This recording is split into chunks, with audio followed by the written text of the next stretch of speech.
2 Raja-Raja pasal 3 ayat 1-27.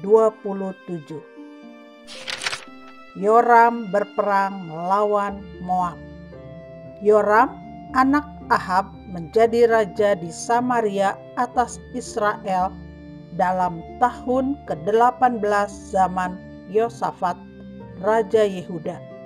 Dan ia memerintah 12 tahun lamanya. Ia melakukan apa yang jahat di mata Tuhan, tetapi bukan seperti ayahnya dan seperti ibunya. Ia menjauhkan tugu berhala Baal yang didirikan ayahnya.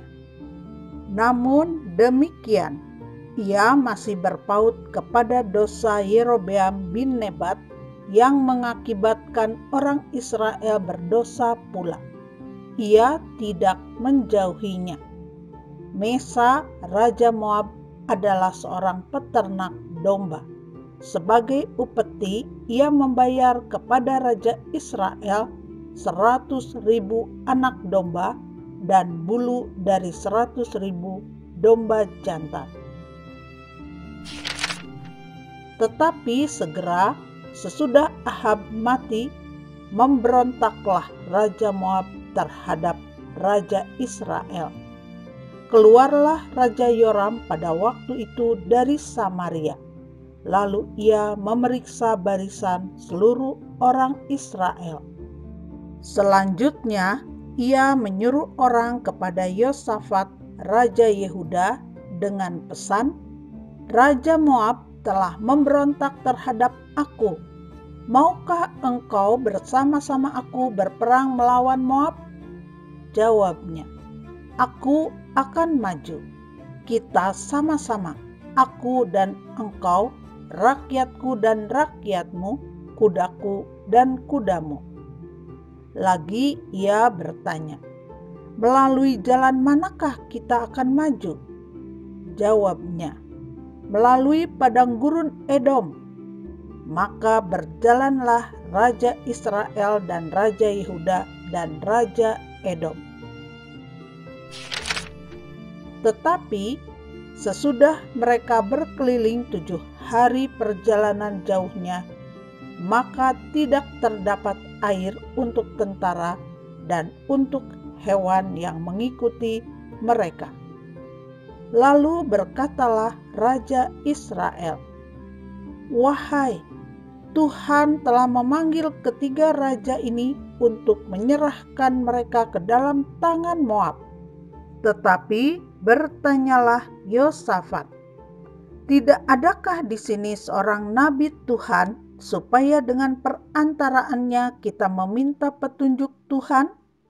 Lalu salah seorang pegawai Raja Israel menjawab, katanya, di sini ada Elisa bin Safat yang dahulu melayani Elia.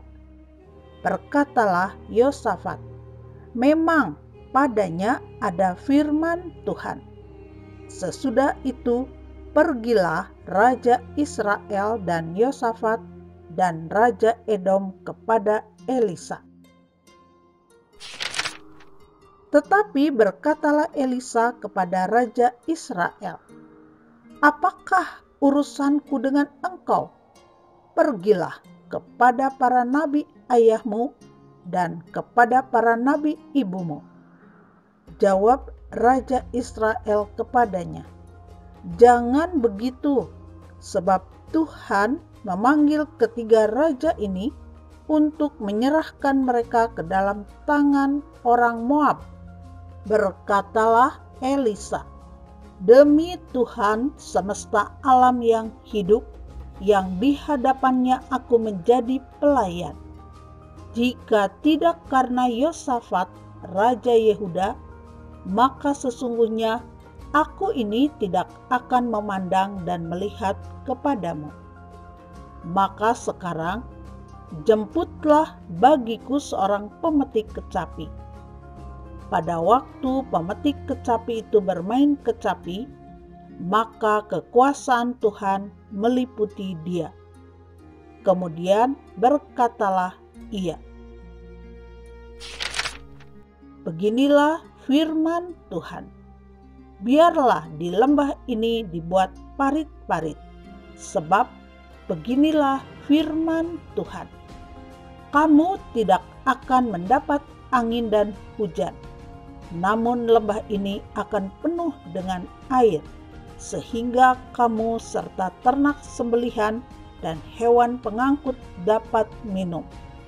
Dan itu pun adalah perkara ringan di mata Tuhan. Juga orang Moab akan diserahkannya ke dalam tanganmu.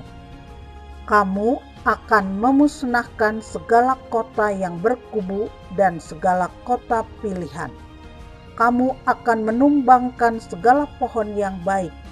Kamu akan menutup segala mata air, dan kamu akan merusakkan segala ladang yang baik dengan batu-batu. Keesokan harinya, ketika orang mempersembahkan korban, datanglah dengan tiba-tiba air dari arah Edom. Lalu penuhlah negeri itu dengan air. Ketika didengar seluruh orang Moab bahwa ketiga raja itu telah maju memerangi mereka, maka dikerahkanlah semua orang yang masih sanggup menyandang pedang, bahkan orang-orang yang lebih tua juga. Kemudian mereka ditempatkan di tepi perbatasan. Keesokan harinya pagi-pagi, ketika matahari bersinar atas permukaan air itu, tampaklah kepada orang Moab itu bahwa air di sebelah depannya merah seperti darah. Lalu berserulah mereka, "Itu darah!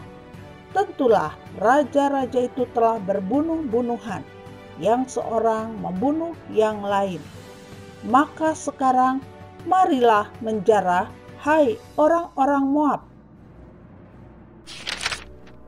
Tetapi ketika mereka sampai ke perkemahan orang Israel, maka bangkitlah orang Israel itu, lalu memukul orang-orang Moab sehingga mereka lari dari situ. Dan makin jauhlah mereka menerobos ke dalam Moab sambil menewaskan orang-orang Moab itu.